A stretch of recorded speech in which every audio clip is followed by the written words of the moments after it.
Nós estamos continuando a nossa meditação no livro de Hebreus. E hoje, nessa noite, nós vamos estar meditando no capítulo 8. Nós meditamos nos capítulos 7, onde nós aprendemos um pouco mais sobre Melquisedeque. Nós vimos que é um personagem interessante, misterioso e também muito importante para a nossa fé. Melquisedeque, ele é importante para o sacerdócio de Cristo, pois Cristo ele é sacerdote segundo a ordem de Melquisedeque, e isso tem toda a diferença para nós, e é importante nós aprendermos isso. É como eu falei, às vezes é um pouco estranho para nós, porque nós não temos e nós não tínhamos a cultura dos judeus, né? Para os judeus, eles entendiam melhor o tabernáculo, eles entendiam melhor o papel do sacerdote, eles entendiam melhor o papel dos sacrifícios, e para nós é algo novo, porque nós somos gentios, e nós fomos então englobados na nova aliança, na aliança da graça. Então é sempre importante nós lembrarmos dessas duas alianças, né? A antiga aliança e a nova aliança. É muito pouco falado sobre as alianças, e nós temos aprendido um pouco sobre ela. E um ponto difícil era sobre Melquisedeque, tanto que é um ponto tão difícil que até para os judeus é um ponto difícil. Por quê?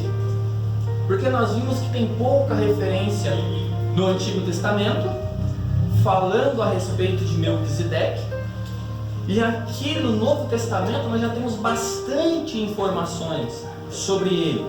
Por isso que o autor de Hebreus ele diz que era um assunto difícil, mas pela misericórdia do Senhor ele ensinou aos irmãos hebreus, aos judeus daquela época, e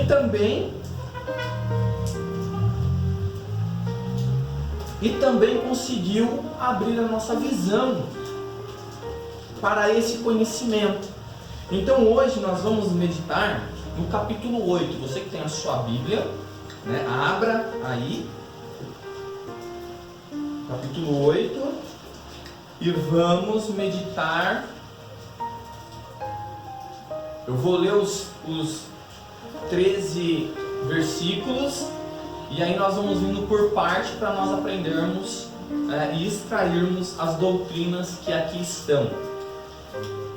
Então, o versículo 1 do capítulo 8 diz assim: Ora, o essencial das coisas que temos dito é que possuímos tal sumo sacerdote, que se assentou à destra do trono da majestade nos céus, como ministro do santuário e do verdadeiro tabernáculo, que o Senhor erigiu, não o homem. Pois todo sumo sacerdote é constituído para oferecer tanto dons como sacrifícios. Por isso era necessário que também esse sumo sacerdote tivesse o que oferecer. Ora, se ele estivesse na terra, nem mesmo sacerdote seria, visto existirem aqueles que oferecem os dons segundo a lei, os quais ministram em figura e sombra das coisas celestes, assim como foi Moisés divinamente instruído, quando estava para construir o tabernáculo, pois diz ele: vê que faça todas as coisas de acordo com o modelo que foi te mostrado no monte. Agora, com efeito, obteve Jesus ministério tanto mais excelente quanto é ele também mediador de superior aliança, instituída com base em superiores promessas. Porque se aquela primeira aliança tivesse sido sem defeito, de maneira alguma estaria sendo buscada lugar para a segunda. E de fato, repreendendo-nos, diz: eis aí vem dias, diz o Senhor, e firmarei nova aliança com a casa de Israel e com a casa de Judá, não segundo a aliança que fiz com seus pais, no dia em que o tomei pela mão para os conduzir até fora da terra do Egito, pois eles não continuaram na minha aliança, e eu não atentei para eles, diz o Senhor. Porque esta é a aliança que firmarei com a casa de Israel. Depois daqueles dias, diz o Senhor, na sua mente imprimirei as minhas leis, também sobre o seu coração as inscreverei, e eu serei o seu Deus, e eles serão o meu povo, e não ensinará jamais cada um o seu próximo, nem cada um ao seu irmão, dizendo: conhece ao Senhor, porque todos me conhecerão, desde o menor deles até o maior. Pois para com as suas iniquidades usarei de misericórdia, e dos seus pecados jamais me lembrarei. Quando ele diz nova, torna antiquada a primeira. Ora, aquilo que se torna antiquado é envelhecido e está prestes a desaparecer. Amém? Então aqui nós temos esse texto maravilhoso, e aonde nós vamos agora por partes. É como eu falei, é muito importante nós olharmos para as alianças. É importante para nós, porque para nós entendermos o Evangelho, aquilo que Cristo fez por nós, aquilo que foi dado para nós. Então é muito importante nós fazermos isso. Então aqui o autor de Hebreus, ele vai dizer no versículo 1, olha o que ele diz no versículo 1: ora, o essencial das coisas que temos dito é que possuímos tal sumo sacerdote. Então ele vai, aqui nesse momento, ele vai dizer assim: olha, a coisa principal que nós estamos tratando até aqui, para aquele povo judeu convertido ao cristianismo, acostumado a ver o sumo sacerdote da linhagem ali de Levi, da tribo de Levi, então eles estavam acostumados. Então o que ele estava tratando, o que nós vimos até aqui, que Cristo, segundo a ordem de Melquisedeque, ele é o sumo sacerdote. Então ele está dizendo: olha, o importante, o essencial das coisas que nós temos tratado até aqui é isso. E isso é importante para nós hoje. Então o que Deus está dizendo para nós hoje? O que nós temos tratado nesses dias aqui nessa igreja, o essencial é entendermos que temos um sumo sacerdote. É entendermos isso. É entendermos que temos agora alguém que intercede por nós. É entender que temos um sumo sacerdote superior ao sacerdote levítico. Nós aprendemos um pouco como funcionava o sacerdócio levítico. Era um sacerdote imperfeito, era um sacerdote que tinha que prestar oferta pelos seus pecados, depois prestar oferta pelo pecado do povo. Nós entendemos que aquele sumo sacerdote, ele fazia o que? Ele era o intermediário entre o povo e Deus. E nós temos visto que agora nós temos um sumo sacerdote que nos dá acesso direto a Deus. Você não precisa de um pastor, de uma bispa, de um bispo, de um apóstolo, de uma apóstola, entre aspas, de algum profeta dessa geração, porque nós entendemos que profetas não existem mais. O último profeta que existe aí vindo de mulher é João Batista. Jesus afirma isso. Nós vimos agora que Deus ele fala através do seu Filho. Então o autor de Hebreus ele vai dizer: ora, o essencial, o principal que nós temos aprendido, a doutrina central até aqui tem sido o quê? Das coisas que temos dito e aprendido, possuímos um sumo sacerdote. Então essa ideia tem que ficar clara na sua mente. essa ideia tem que ficar clara na nossa mente como igreja de Cristo. Porque Cristo, ele faz toda a sua obra salvífica, ele morre, ele ressuscita, e ao ressuscitar, ele vai para o céu. É o que vai dizer aqui. E ele então se assenta à destra de Deus. Lembra que nós tratamos alguns cultos atrás que hoje, nesse exato momento, Cristo está intercedendo por nós? Cristo está diante de Deus ministrando ao nosso favor? Por quê? Porque o sacerdote levítico fazia isso, trabalhava no templo em prol do povo. Então nós temos um sumo sacerdote. Então essa verdade tem que ficar clara para nós. É muito importante isso para a nossa fé. Por quê? Porque nós temos que descansar, entender isso, que Cristo nesse exato momento, agora, está ministrando no céu por nós. Então aqui a primeira parte do versículo diz isso. Aí ele vai dizer que se assentou à destra do trono na majestade nos céus. Nós já vimos a entrada de Cristo no céu. Nós vimos lá atrás, quando Cristo ele ascendeu ao Pai, quando Cristo ressuscitou. É muito importante nós falarmos isso, por quê? Porque as pessoas têm o costume de dizer apenas sobre a vida e a morte de Cristo. Pregam a ressurreição, mas não falam muito sobre pós-ressurreição. E essa pós-ressurreição é que nos dá segurança. Cristo ressuscitou e hoje Ele está no céu ministrando em nosso favor. Não é interessante nós olharmos para Cristo desta maneira? Olharmos e falar assim, poxa, Cristo poderia estar muito bem assentado descansando. Mas quando Cristo ele se assenta, não é que Ele está descansando, é que Ele está trabalhando. Desde quando Ele subiu aos céus até o dia de hoje, Ele está trabalhando. Todos os dias, incansavelmente ministrando ao nosso favor. É esse Deus, é esse Jesus, que se tornou sumo sacerdote, segundo a ordem de Melquisedeque.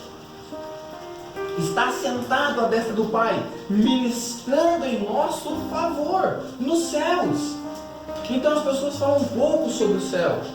Nós conhecemos pouco sobre o céu. E aqui então, o autor de Hebreus está dizendo, olha, o céu é maravilhoso. Cristo está no céu, ministrando ao nosso favor. Versículo 2. Como ministro do santuário e do verdadeiro tabernáculo que o Senhor erigiu, não o homem. Então aqui o autor de Hebreus vai dizer assim, olha, no céu existe um tabernáculo, o verdadeiro tabernáculo. Ele está lá no céu. Por isso que nós temos, lembra que no comecinho do livro, o que nós tratamos? Que as coisas do Velho Testamento apontam para Cristo. Tudo que acontecia lá no tabernáculo, lá no Santo do Santo, lá no santo lugar, tudo que acontecia dentro, os sacrifícios, os sacerdotes, tudo isso apontava para Cristo. Por quê? Porque é real. O céu tem um tabernáculo real e Cristo está nesse exato momento ministrando por nós. Então, nós vemos que o verdadeiro tabernáculo está no céu, não na terra. Não é algo transitório, não é algo que vai chegar ao fim. E é isso que aqui vai tratar nos versículos posteriores. Então, nós entendemos então aqui que Cristo é o nosso sumo sacerdote. Cristo está nesse exato momento no céu ministrando por nós. Cristo está no verdadeiro tabernáculo. Ele está no santuário, à destra do Pai, nesse exato momento. Isso é maravilhoso. Versículo 3. Pois todo sumo sacerdote é constituído para oferecer tanto dons como sacrifícios. Então, lembra lá no comecinho do livro? Por que foi levantado o sacerdote? O sacerdote, ele era o mediador, ele era o representante. O sacerdote, ele é, diante de Deus, o representante do homem na velha aliança. Então ele diz que aquele sacerdote lá da antiga aliança tinha um trabalho, tinha algo a ser feito. E ele diz: pois todo sumo sacerdote é constituído para oferecer tanto dons como sacrifícios. Então esse era o ofício do sacerdote: oferecer sacrifícios pelo pecado do povo, oferecer sacrifícios para que o povo pudesse receber perdão pelos seus pecados. Todos os anos ele entrava lá para representar o povo diante de Deus. E ele então tinha esse ministério. Então aqui o autor de Hebreus está fazendo essa comparação. O autor de Hebreus está nos mostrando que isso aponta para Cristo. E isso ficou bem claro para nós, porque nós estamos aprendendo sobre isso. Então nós aprendemos muito sobre o ofício do sacerdote, o trabalho do sacerdote, para que nós hoje possamos olhar para Cristo, ver Ele como sacerdote, ver Ele como sumo sacerdote e fazendo a mesma coisa por nós. Claro que vai ter uma diferença. Por quê? Porque os sacerdotes levíticos, eles faziam isso anualmente, sempre. Pedia perdão pelo povo, pedia perdão pelo pecado dele, matava o animal e ano que vem de novo. Ano que vem de novo. Sempre. Aquela coisa que parecia que não teria fim. Então, nós vemos aqui então o autor de Hebreus nos mostrando o ofício do sacerdote. Era isso que ele fazia, representava o povo, apresentava-se diante de Deus, era o intermediário. Versículo 4: ora, se ele estivesse na terra, se ele quem? Cristo. Se ele estivesse na terra, nem mesmo um sacerdote seria. Por que ele não seria sacerdote? Vocês lembram? Porque ele não era da tribo de Levi. Para ser sacerdote segundo a tribo de Levi, você tinha que vir aí da genealogia. Lembra? E Cristo não era da tribo de Levi. Cristo era da tribo de Judá. Então, Cristo não poderia exercer o sacerdócio. Então, ele está dizendo, ora, se ele estivesse na terra, nem mesmo um sacerdote seria. Mas como ele se tornou sacerdote? Nós meditamos no capítulo anterior, segundo a ordem de Melquisedeque, lá em Salmo 110. Então, segundo a ordem de Melquisedeque, ele é rei e sacerdote para sempre. Então, e veja que Melquisedeque aparece no Antigo Testamento lá em Gênesis, antes de Levi nascer, antes de Deus separar essa tribo para exercer o sacerdócio. Então, veja, Melquisedeque aparece antes. Melquisedeque, ele aparece ali com Abraão, ceia, abençoa e depois some. E depois nós vemos o que? Nós vimos lá em Salmos. Então essas duas informações nos levam então a entender por que Cristo é sumo sacerdote. Então o autor de Hebreus está dizendo, ora, se ele estivesse na terra, nem mesmo sacerdote seria, visto existirem aqueles que oferecem os dons segundo a lei, os da tribo de Levi. segundo aí a ordem araônica. Então Cristo, ele se torna esse sumo sacerdote devido a isso. Então o sacerdócio de Cristo não é uma coisa que teria fim, como os da tribo de Levi, algo que seria por um tempo transitório, porque lembra que todas as coisas que aconteciam no Velho Testamento apontavam para Cristo. Versículo 5: os quais ministravam, olha que interessante, ele vai dizer, os quais ministravam em figura e sombra das coisas celestes. Então veja, os da tribo de Levi ministravam segundo aquilo que está no céu. Então, Cristo está no céu agora. Cristo está no verdadeiro. Então, olha o que o autor de Hebreus está mostrando para nós. Que existe um santuário no céu, que existe um tabernáculo no céu, e Cristo está nesse exato momento exercendo o seu sumo sacerdócio lá.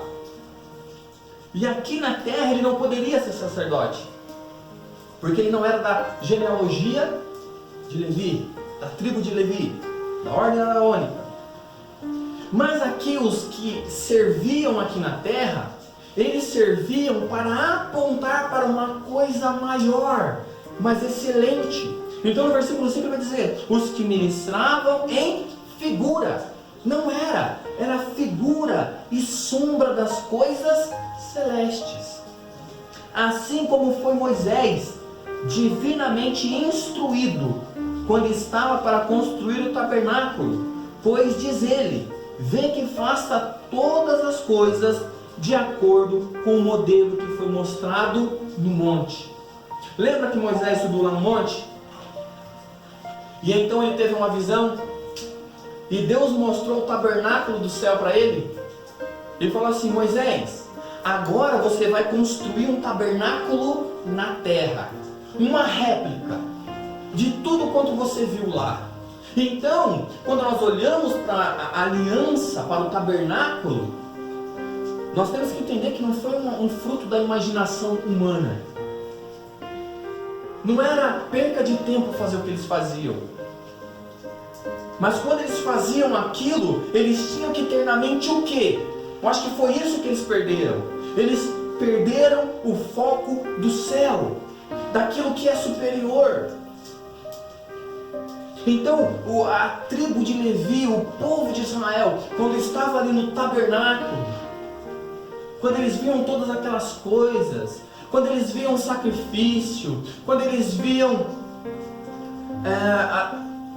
o sacerdote, quando eles viam tudo aquilo que Deus instruiu Moisés para fazer exatamente igual, eles tinham que entender que aquilo era uma réplica de algo maior.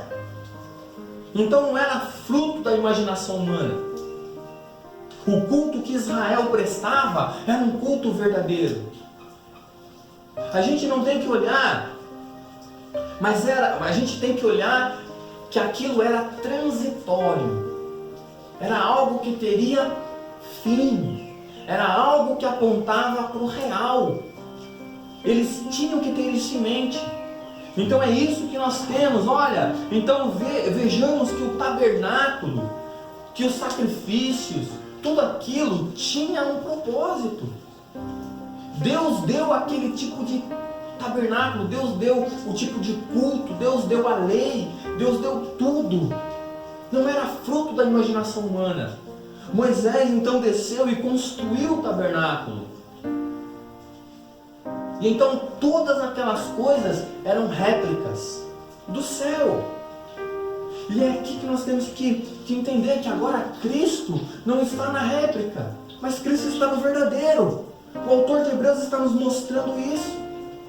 Então isso é importante por quê? Porque vai nos levar a compreender o que acontecia ali no passado.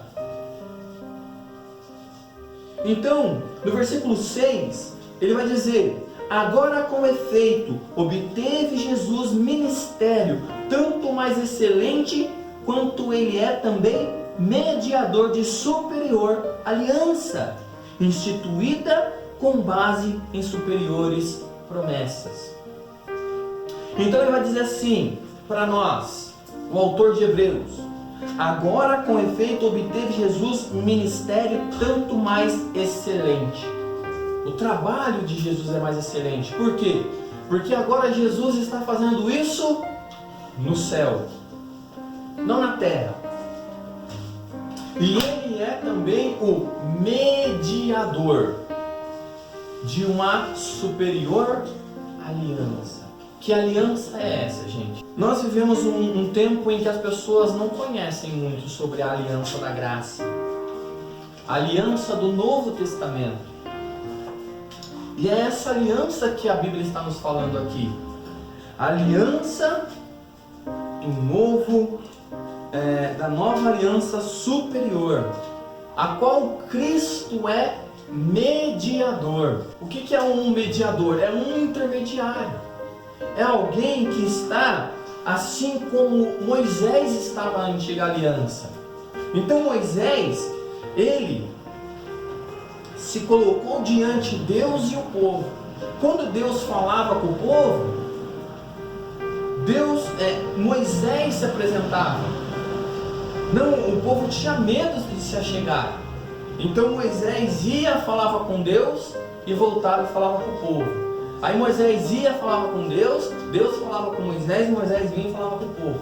Agora, Cristo é esse mediador. Lembra lá no comecinho de Hebreus, que antes ele falava através dos profetas e de muitas maneiras, mas agora nos tem nos falado pelo Filho. Então nós entendemos que Cristo agora é o nosso mediador. Não é nenhum outro, é Cristo. Cristo é o nosso mediador de uma superior aliança. Então, se nós não entendermos a aliança antiga, se nós não olharmos para o Velho Testamento, se nós não olharmos para a aliança que foi proposta antes de vir essa, nós não vamos entender a aliança, a nova aliança, essa superior aliança, instituída com base em promessas superiores. Versículo 7, olha o que diz: porque se aquela primeira aliança tivesse sido sem defeito, de maneira alguma estaria buscando lugar para uma segunda. E aqui nós temos que tomar um pouco de cuidado, aqui nessa parte. Por quê? Porque as pessoas costumam colocar a lei contra a graça e a graça contra a lei. Então as pessoas falam assim, lei versus graça. Aqui, o autor de Hebreus ele vai falar uma coisa muito interessante que Paulo trata em outro lugar. E eu já falei aqui. Quando ele diz assim, porque se aquela primeira aliança tivesse sido sem defeito, então ele aponta assim, olha, aquela primeira aliança tinha um defeito. Aí as pessoas olham assim, o defeito era a lei. As pessoas têm costume de olhar assim, como se a lei fosse defeituosa, os 10 mandamentos fosse o problema. Mas na verdade, os 10 mandamentos não eram o problema, nunca foram. Tanto é que quando Cristo veio para realizar e consumar a sua obra, ele disse, olha, eu não vim revogar a lei. Ele não veio abolir a lei, ele veio cumprir. E então ele veio fazer com que nós entendamos o real sentido da lei. As pessoas achavam que a lei já era difícil, mas Cristo pegou um caminho que já era estreito e estreitou ainda mais. Por quê? Porque os antigos falavam assim, olha, o adultério é só quando você consuma o ato. Aí Jesus vem e fala assim, não, o adultério é quando você pensa. Você pensou, cobiçou, já adulterou. Então Cristo deu o real sentido da lei. As pessoas achavam que matar era consumar o ato. Mas Jesus fala assim, não, os antigos falavam isso, mas o real sentido da lei é, se você odiar uma pessoa ao ponto de desejá-la morta, você já matou ela. Então Cristo ele veio estreitando ainda mais o caminho. Então, quando nós olhamos que a lei, a antiga aliança tinha um defeito, o defeito não estava na lei. Porque quando nós lemos, se nós lemos, e nós vamos ler aqui, Romanos capítulo 7, nós vamos entender que a lei é boa, a lei é justa, perfeita e santa. A lei expressa o caráter de Deus. O problema estava em nós. E aqui é interessante, por quê? Porque nós temos que entender isso. Toda vez que nós olhamos e falamos da lei, o problema nunca está na lei. O problema está em nós. Então quando ele fala para nós assim, olha, porque se aquela primeira aliança tivesse sido sem defeito, de maneira alguma estaria sendo buscado lugar para uma segunda, a aliança da graça. Então, quando nós olhamos aqui, ele fala isso para nós, que o defeito, que aquela aliança tinha um defeito, não é a lei, é o defeito. É porque que nem nós falamos, qual é o defeito da lei? Amar a Deus sobre todas as coisas? Amar o próximo como a si mesmo? Isso é defeito? Não. Isso é bom. Mas nós, por sermos maus, nós, por termos a nossa natureza corrompida, não conseguimos cumprir a lei. Então vamos dar uma olhadinha em Romanos, capítulo 7, só para nós entendermos um pouquinho. Capítulo 7, Romanos, versículo 7. Olha o que diz, para nós só entendermos um pouco sobre a lei. Olha o que Paulo diz. Paulo diz assim, que diremos, pois? É a lei pecado? De modo nenhum. Mas eu não teria conhecido o pecado, senão por intermédio da lei. Pois não teria eu conhecido a cobiça, se a lei não dissera, não cobiçarás. Mas o pecado, tomando ocasião pelo mandamento, despertou em mim toda sorte de concupiscência. Porque sem lei está morto o pecado. Outrora sem a lei eu vivia, mas sobrevindo o preceito, reviveu o pecado, e eu morri. E o mandamento que me fora dado para a vida, verifiquei que este mesmo se me tornou para a morte. Porque o pecado, prevalecendo-se do mandamento, pelo mesmo mandamento que me enganou e me matou. Por conseguinte, a lei é santa, o mandamento é santo, é justo e bom. Acaso o bom se tornou em morte? De modo nenhum. Pelo contrário, o pecado, para revelar-se como pecado, por meio de uma coisa boa, causou-me a morte, a fim de que pelo mandamento se mostrasse sobremaneira maligno. Então aqui, quando ele está dizendo que a antiga lei, a antiga aliança tinha um defeito, o defeito não estava na lei, nunca esteve. O defeito estava em nós e ainda continua em nós, porque a lei ainda vigora. Aqueles que dizem que a lei não vigora mais estão enganados, porque é aquilo que nós falamos, a lei nos conduz até Cristo, Cristo nos devolve para a lei. É assim. Então nós entendemos isso. Então a primeira aliança, o que acontecia na primeira aliança? Ela mostrava para nós, a aliança antiga mostrava para nós o quão maligno nós somos. Mas só que ela não gerava em nós a força para cumpri-la. Então a lei ela foi dada para revelar o nosso pecado. A lei ela é como uma lupa. Você coloca aqui, ela amplia. Veio para mostrar o quão maligno nós somos. Então a antiga aliança tinha esse impasse. Por quê? Para que eu pudesse ter vida através dos mandamentos, e até hoje eu tenho que fazer o quê? Obedecer os 10 mandamentos. Todos os dias. 24 horas por dia. 7 dias por semana. 29 a 31 dias por mês. 365 ou 366 dias por ano. Durante toda a minha vida. Eu não consigo. Então a lei me matava. Aquilo que era bom, aquilo que era santo, aquilo que era justo, me matava. Então veja, agora vem Cristo, sendo o quê? Mediador de uma nova aliança. Qual é a aliança da graça? A aliança do Novo Testamento é o quê? Cristo cumpriu os mandamentos por mim. Por isso hoje, quando Deus olha para mim, Ele vê o quê? Ele vê Cristo. Então os meus pecados, Cristo levou na cruz. Então os meus pecados foram imputados em Cristo. E a justiça de Cristo imputada em mim. Então veja, aqui está a nova aliança.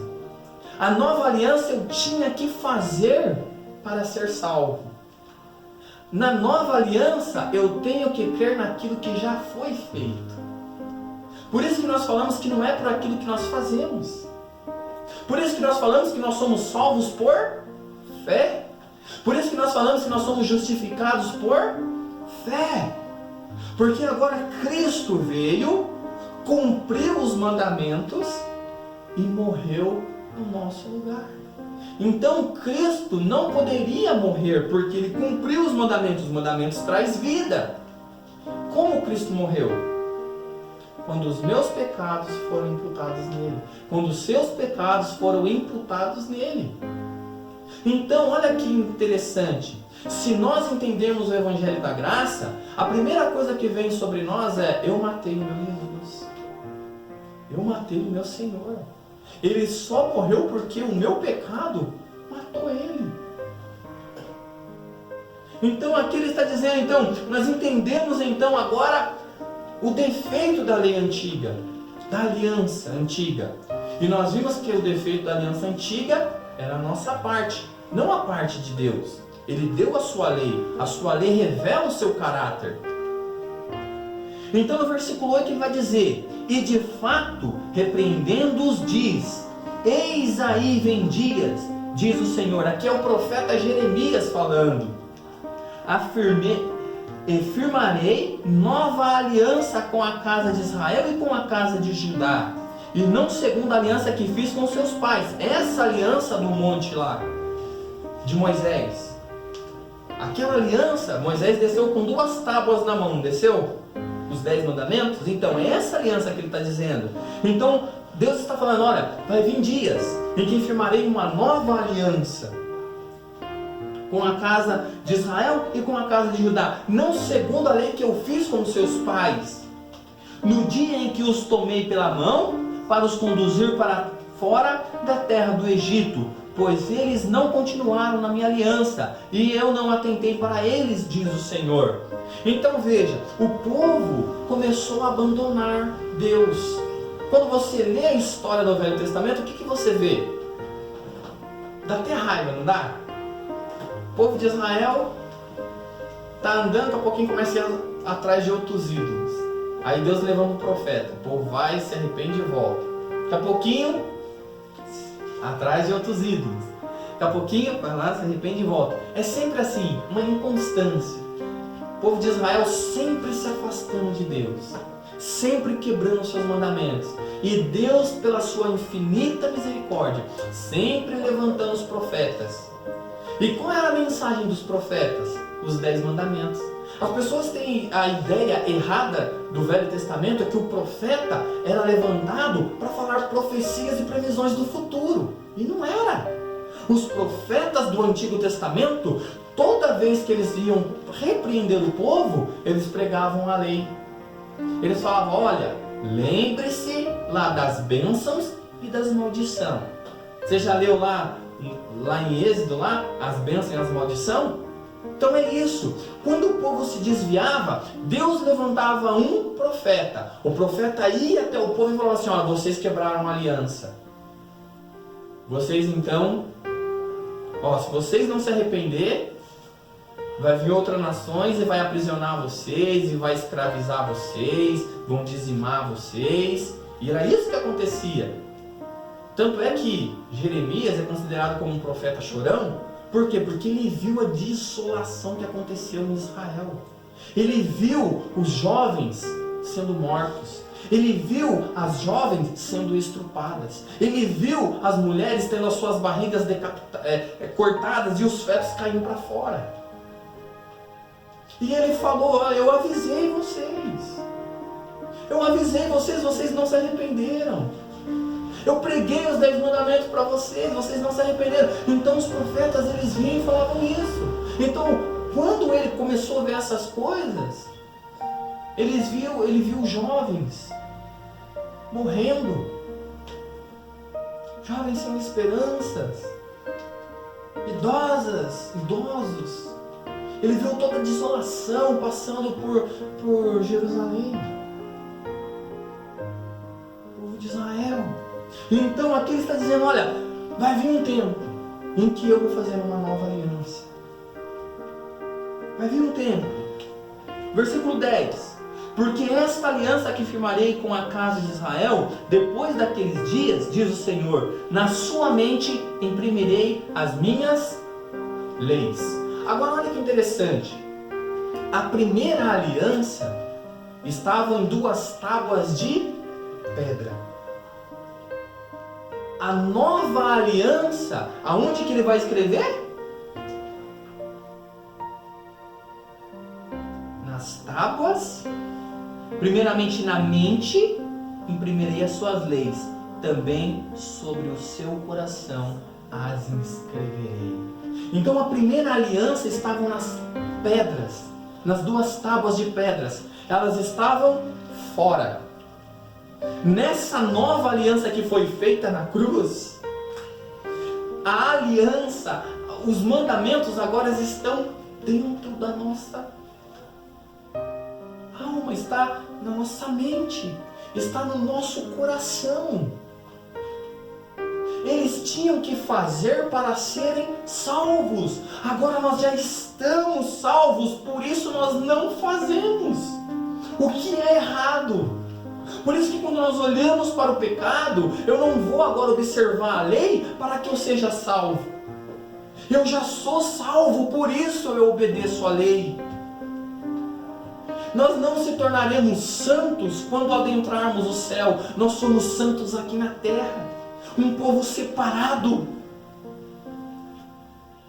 As alianças, a aliança antiga estava sobre pedras, fora.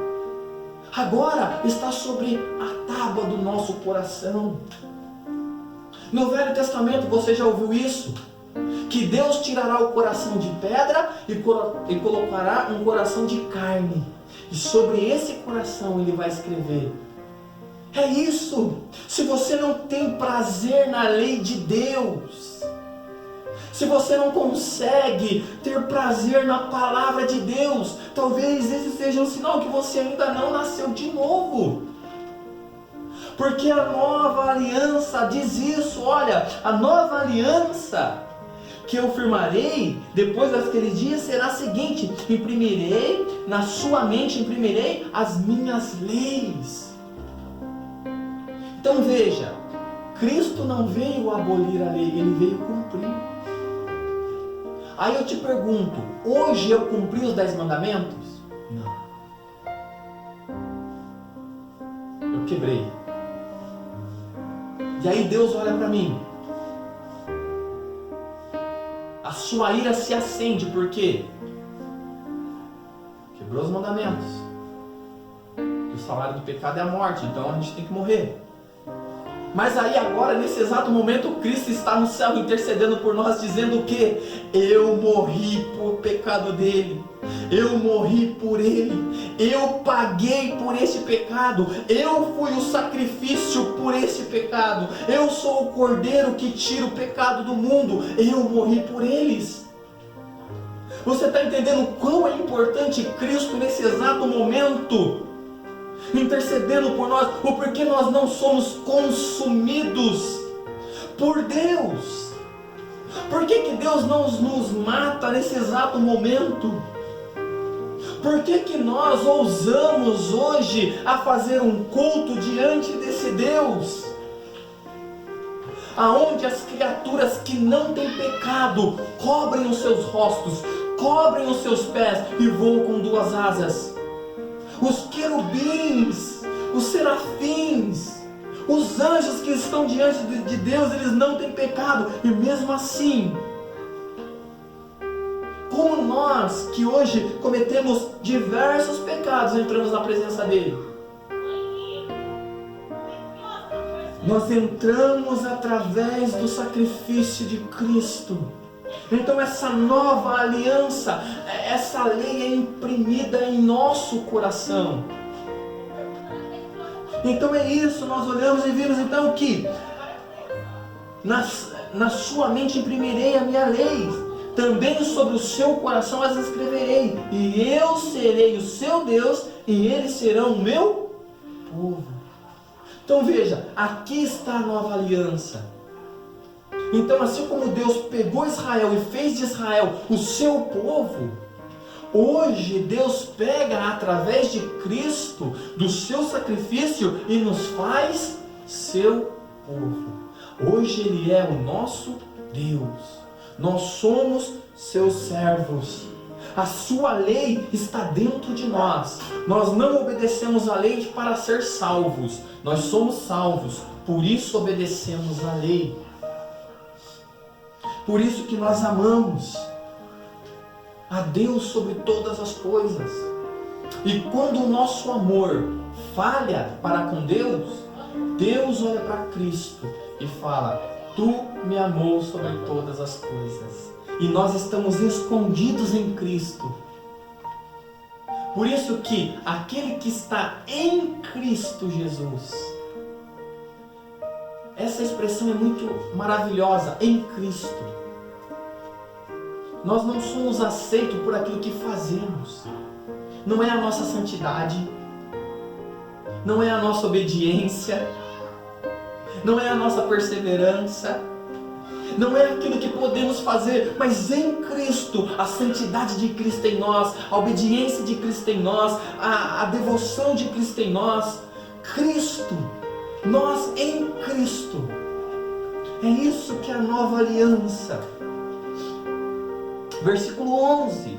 Então aqui nós somos povo dele. Então no versículo 11 ele vai dizer, então aqui nós temos essas bênçãos, essas promessas da nova aliança no versículo 10. Né? Então a lei de Deus agora é imprimida na nossa mente, no nosso coração. Então agora Ele é o nosso Deus, nós somos o seu povo. No versículo 11 vai dizer: E não ensinarás jamais cada um ao seu próximo, nem cada um ao seu irmão, dizendo: Conhece ao Senhor, porque todos me conhecerão, desde o menor deles até o maior. As pessoas falam muito sobre o Espírito Santo, mas pouco conhecem sobre ele. Cristo disse que ele iria para o Pai e mandaria o seu Espírito. E o Espírito Santo, o que o Espírito Santo ia fazer? Ia nos falar tudo aquilo que nós precisamos saber sobre Cristo, sobre Deus. Ele nos ensinará. O Espírito Santo de Deus em mim, em você, Ele nos ensina. Ele dá testemunho de Cristo. Ele não falará outra coisa a não ser de Cristo. O Espírito Santo, ele foi nos dado para isso, para convencer o homem do pecado, da justiça e do juízo. O Espírito Santo foi nos dado para nos direcionar, para nos ensinar sobre Cristo. Ele não irá falar outra coisa a não ser sobre Cristo para nós. Por isso que quando nós lemos as Sagradas Escrituras, os nossos olhos se abrem.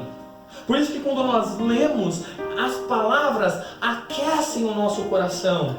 Por isso que a palavra de Deus, ela é viva para nós. Porque aqui está dizendo que nós, cada um, conheceremos o Senhor. Não é que não vai precisar de um pastor, não é que não vai precisar de um mestre. Por quê? Porque Deus daria isso à igreja. Mas Ele vai dizer que todos conheceriam a Deus. Não é interessante nós fazermos um paralelo ali com Romanos de novo? Onde diz que não há ninguém que busque a Deus, não há ninguém que entenda. O homem sem Deus não pode ter conhecimento algum dele. É o Espírito Santo que nos faz conhecer Deus, que nos faz conhecer Cristo, acreditar na obra salvífica, perfeita de Cristo. É isso. Versículo 12. Olha o que diz. Pois para com as suas iniquidades usarei de misericórdia, e dos seus pecados jamais me lembrarei. Não é maravilhoso isso para nós, na nova aliança? Pois não depende de quem quer, não depende de quem corre, mas depende de Deus, que usa da sua misericórdia para conosco. Misericórdia é quando nós não merecemos. Cristianismo não é na base daquilo que você merece. Você não merece. É sobre aquilo o que não merecemos. Porque se Deus fosse tratar nós segundo aquilo que nós merecemos, o que nós merecemos? O inferno, a condenação eterna, o julgamento, o juízo.